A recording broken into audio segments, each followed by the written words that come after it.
नमस्कार. सगळ्यात आधी माझ्या सगळ्या परिवाराचं मी स्वागत करतो. ॲक्च्युली सकाळी मी की नाही हा व्हिडिओ पहिले पोस्ट केला होता फेसबुकवरती. पण त्यावेळेस कसं माझं नेटवर्कमध्ये डिस्टर्बन्स होता भरपूर, त्यामुळे व्हिडिओ काही बरोबर आला नाही. तर हा व्हिडिओ पुन्हा एकदा मी पोस्ट करत आहे. स्पेशली माझी ही गझल या व्हिडिओमध्ये तुमच्यासमोर सादर करत आहे. ॲक्च्युली गझलेबद्दल बोलायचं झालं तर गझल एक वेगळीच नशा असते गझलमध्ये, एक वेगळी मजा आहे गझलमध्ये. म्हणजे आपल्या भावनेला एवढ्या सुंदरपणे एखाद्या गझलेच्या शेरामध्ये जेवढं मांडता येतं, मला वाटत नाही की दुसऱ्या कशात मांडता येईल असं.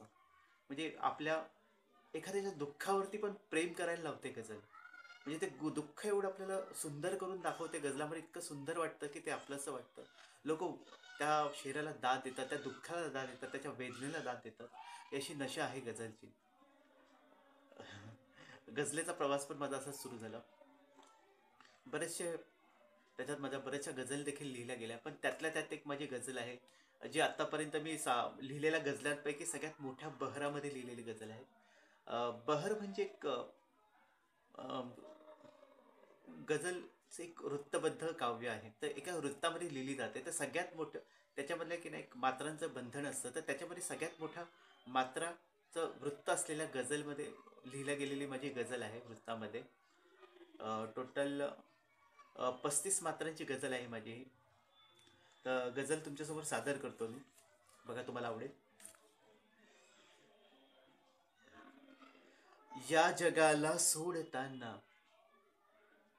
या जगाला सोडताना सोबतीला काय तू नेणार वेड्या. या जगाला सोडताना सोबतीला काय तू नेणार वेड्या. देह साधा मालकीचा देह साधा मालकीचा हा तुझा रे शेवटी नसणार वेड्या. या जगाला सोडताना सोबतीला काय तू नेणार वेड्या. देह साधा मालकीचा हा तुझा रे शेवटी नसणार वेड्या. सोडवावे या जीवाला सोडवावे या जीवाला एकदाचे वासनेतून मुक्त व्हावे. सोडवावे या जीवाला एकदाचे वासनेतून मुक्त व्हावे. मोहमायेची अशी ही बंधने श्वासांसवे तुटणार वेड्या. मोहमायेची अशी ही बंधने श्वासांसवे तुटणार वेड्या. आणि हा शेर बघा. अ, खरोखरच म्हणजे अशी ही अवस्था आपल्या कधी कधी आयुष्यामध्ये येते. असं घडतं आपल्या आयुष्यामध्ये की आपल्याला खूप दुःख झालेलं असतं, फार वेदना आपल्याला झाल्या असतात, पण कोणी समजून घेत नाही. ते त्यावरती लिहिलं आहे. काळजाच्या बघव्यथा काळजाच्या बघव्यथा जखमाउरीच्या दुःख सारे बोचणारे. काळजाच्या बघव्यथा जखमाउरीच्या दुःख सारे बोचणारे. आपल्या या माणसांना त्या कधीही नाशा कळणार वेड्या. आपल्या या माणसांना त्या कधीही नाशा कळणार वेड्या. पुढचा शेर आहे. जीवनाची वाट आहे खूप अवघड. जीवनाची वाट आहे खूप अवघड. धीरपण का सोडतो रे. जीवनाची वाट आहे खूप अवघड. धीरपण का सोडतो रे.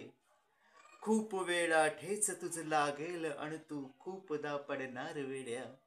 खूप वेळा ठेच तुझ लागेल अन तू खूपदा पडणार वेड्या. पेरतो जे ते उगवते हा नियम आहे, जरा तू ऐक माझे. पेरतो जे ते उगवते हा नियम आहे, जरा तू ऐक माझे. बाभळीला पेरता या मोगरा रे हा कसा फुलणार वेड्या. बाभळीला पेरता या मोगरा रे हा कसा फुलणार वेड्या. धन्यवाद. तर अशी होती गझल माझी. एकदम मी नॉर्मली ज्या प्रकारचे गझल लिहितो, तर त्याच्यापेक्षा भरपूर वेगळ्या प्रकारची लिहिल्या गेली माझ्याकडनं गझल. ॲक्च्युली जेव्हा गझल लिहून कंप्लीट झाली तेव्हा मला देखील मी स्वतः एवढं असं वेगळं काही लिहू शकतो, मला स्वतःचं आश्चर्य वाटलं होतं. तर तुर्तात एवढ्यातच थांबतो. तुमची रजा घेतो. तुम्हाला पुन्हा नक्की भेटेल. तुमचा की नाही फीडबॅक मला नक्की द्या, की तुमचा फीडबॅक मला फार इम्पॉर्टंट आहे. आणि तुम्हाला अजून काय काय तुम्हाला ऐकायला आवडेल माझ्याकडनं, अजून कशा बाबतीत तुम्हाला माहिती असेल किंवा गझलबद्दल तुम्हाला स्पेशली काही माहिती पाहिजे असेल तर तर ते देखील मी तुम्हाला सांगेल याच्यामध्ये.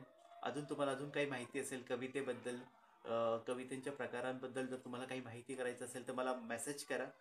मी नक्की त्याच्यावरती तुम्हाला एक चांगलं मार्गदर्शन करू शकतो त्या गोष्टीवरती देखील.